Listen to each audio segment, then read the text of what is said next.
Se plaindre, pleurer, gémir, râler, ou encore un mot que la Bible appelle de la rancœur. Vous voyez, ça peut changer votre avenir. Passez 5 minutes à vous plaindre et vous aurez gaspillé 5 minutes. Peu importe ce qu'il vous faut faire, vous devez essayer. Vous devez vous fixer des objectifs et foncer. Voici votre principal problème. La prudence.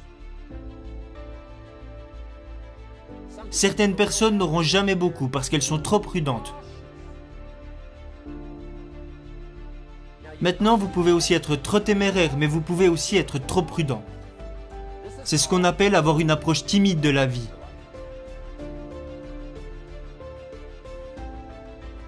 La prudence a toujours été le plus grand des risques. Ne pas prendre de risques m'a parfois conduit droit dans le mur. J'avais l'habitude de dire « et si ça arrivait ?» Ça, c'est ce qu'on appelle le langage des pauvres. Et si ça ne marchait pas? Et si ça devait marcher, ça me causerait sans doute beaucoup de problèmes. Je ferais mieux de ne pas essayer. Je peux très bien rester comme ça.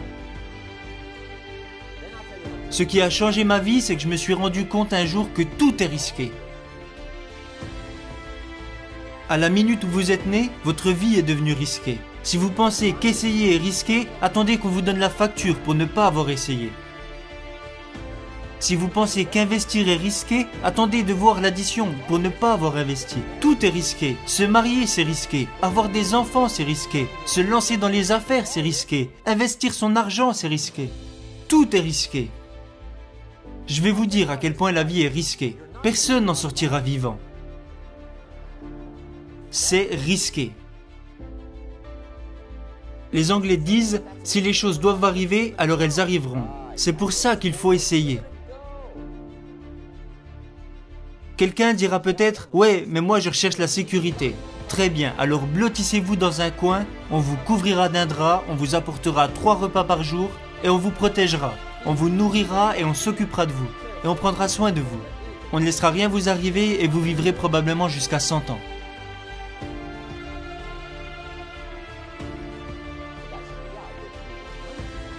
Ce gars vivra peut-être jusqu'à 100 ans, mais quelle étrange façon de vivre sa vie. Alors, ne cherchez pas la sécurité. Cherchez plutôt l'aventure.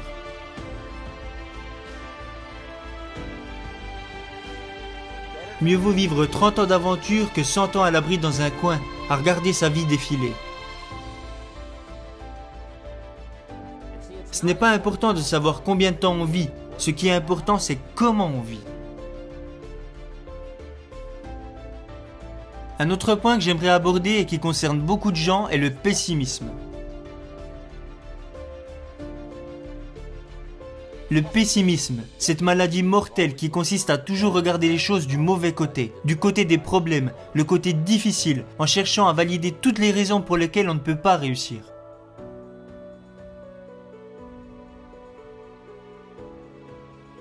Le pessimiste attire à lui une vie de déchéance. Il n'essaie pas de comprendre ce qui est bien, il essaye de trouver ce qui est mal. Il ne cherche pas la vertu, il cherche les fautes. Et quand il les trouve, il est ravi. C'est horrible. C'est le pauvre type qui regarde par la fenêtre et ne voit pas le coucher de soleil. Il voit les taches sur la fenêtre. C'est le gars qui démissionne pour lancer un projet et un type se précipite vers lui et lui dit « J'ai 5 bonnes raisons pour lesquelles ça ne marchera pas ». Il est tellement stupide qu'il ne se rend pas compte qu'il n'a besoin que d'une raison pour que ça marche.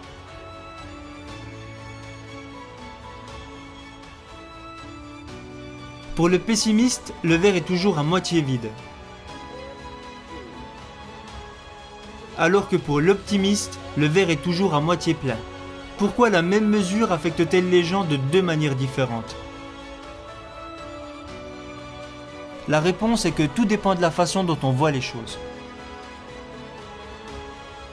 Nos vies sont principalement affectées par la façon dont nous pensons que les choses sont, et non par ce qu'elles sont réellement. La façon dont nous pensons qu'elles sont nous affecte davantage. Il y a un sujet que nous n'aurons pas le temps d'aborder ce soir, qui est les meilleures habitudes de pensée. Une des choses les plus importantes que Schoff m'a enseigné quand je l'ai rencontré, il disait De mauvaises habitudes de pensée maintiennent la plupart des gens dans la pauvreté. Et je ne parle pas de mauvaises habitudes de travail. La plupart des gens travaillent dur, mais ils ne réfléchissent pas. Eschoff m'a appris que l'esprit est comme une usine mentale. Tout ce à quoi vous pensez au cours de votre journée sert d'ingrédient à votre usine mentale. Et c'est ce qui constitue le tissu économique, social et financier de votre vie. Il m'a cité une phrase de la Bible qui dit « Ce que vous pensez, vous le devenez ». C'est magnifique, n'est-ce pas? Il m'a aussi parlé des mauvaises habitudes que j'avais.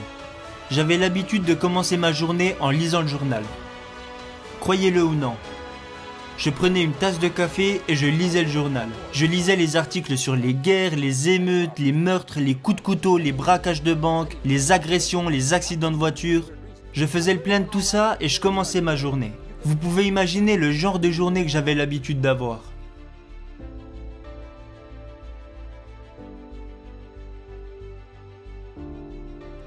Le type qui vous dit « Je veux devenir un grand dirigeant ». Magnifique. La première chose à faire, c'est de le suivre chez lui. Et quand vous y êtes, entrez et regardez ce qu'il y a dans sa bibliothèque. Vous vous dites sans doute « Pourquoi regarder dans sa bibliothèque ?» La raison est que ce qu'un homme lit se déverse directement dans son usine mentale. Et le tissu de sa vie entière est construit à partir de cela. Vous ne croiriez pas ce que certaines personnes lisent lorsqu'elles sont chez elles. Vous ne le croiriez pas. Est-ce que vous pensez que c'est possible d'ingérer du contenu nocif dans votre usine mentale chaque jour et d'en sortir avec une vie riche, dynamique et positive? Ce n'est pas possible. Autant essayer de faire un gâteau avec du ciment. Des lycéens d'une école dans le Connecticut m'ont un jour posé une question. Je parle souvent aux enfants. Les enfants posent parfois d'excellentes questions. L'un d'eux m'a demandé « Monsieur Ron, comment se construire une bonne vie ?» J'ai répondu « C'est simple !» Ce n'est pas facile. Mais c'est simple. Voilà comment il faut procéder. Choisissez de bons ingrédients et éliminez les mauvais ingrédients. Et tout ça commence par vos pensées. Tout commence par vos pensées, alors vous devez être sage et faire très attention à ce que vous pensez, parce que c'est le point de départ d'absolument tout.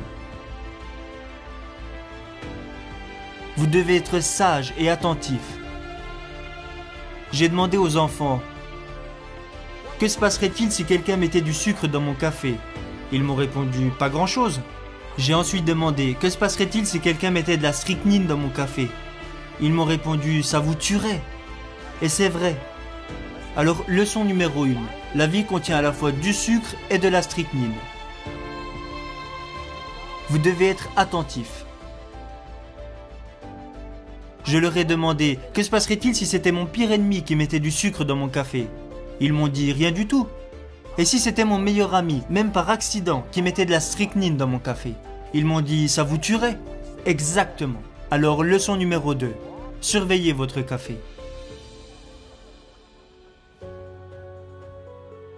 Alors vous devez être attentif. Vous voyez, peu importe qui vous donne des mauvaises choses, peu importe où vous trouvez ces choses, elles feront quand même des dégâts dans votre vie. Peu importe où vous les obtenez.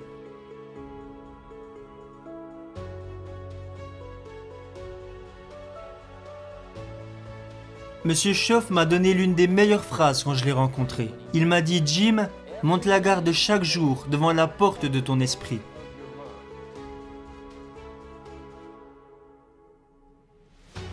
C'est important. Montez la garde chaque jour devant la porte de votre esprit. Parce que c'est vous qui décidez ce qui peut rentrer à l'intérieur. Ne laissez jamais personne déverser quoi que ce soit dans votre usine mentale. Parce que c'est vous seul qui devez en assumer les conséquences. Ok, voici le dernier point que j'aimerais aborder. Accrochez-vous, on a presque fini. Le dernier sujet est très bref. Le dernier point peut être mortel. Éloignez-vous de celui-ci. Si vous vous y approchez ne serait-ce qu'un peu, vous pourriez compromettre votre avenir. Se plaindre, pleurer, gémir, râler, ou encore un mot que la Bible appelle de la rancœur. Vous voyez, ça peut changer votre avenir. Passez 5 minutes à vous plaindre et vous aurez gaspillé 5 minutes. Ça vous entraînera sûrement dans un désert financier et vous resterez là à vous étouffer avec la poussière de vos propres regrets. J'espère que je me suis bien exprimé pour que vous n'oubliez jamais que c'est une maladie mortelle. Si vous pensez que ce n'est pas grave, demandez aux enfants d'Israël de l'Ancien Testament. On retrouve leur histoire dans les livres. L'histoire dit que les enfants d'Israël étaient des esclaves. Dieu a accompli une série de miracles incroyables et les a sortis de là. Et puis, ils se sont dirigés vers la terre promise. Vous vous souvenez de l'histoire? Ils se sont dirigés vers la terre promise. La tragédie de l'histoire, c'est qu'ils ne sont jamais arrivés à destination. La raison, c'est que dès le premier jour, ils ont commencé à se plaindre. Ils se plaignaient de l'eau, ils se plaignaient de la météo, ils se sont plaints de la nourriture, ils ont râlé à propos du commandement, ils ont pleurniché parce que c'était trop loin, trop froid, trop chaud, trop difficile, trop misérable. Ils ont pleurniché et pleuré pendant des années. Finalement, Dieu a dit « J'en ai assez, voyage annulé ». Ou un truc du genre. L'histoire dit que la plupart sont morts dans le désert et n'ont jamais vu la terre promise. Ce qui signifie deux choses. Si vous vous plaignez souvent, cela gâchera votre avenir. Et je pense que ça veut aussi dire que même Dieu lui-même ne peut pas supporter ça.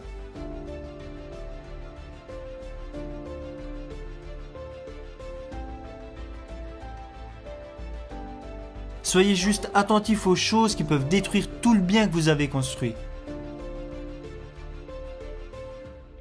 La guerre est en marche.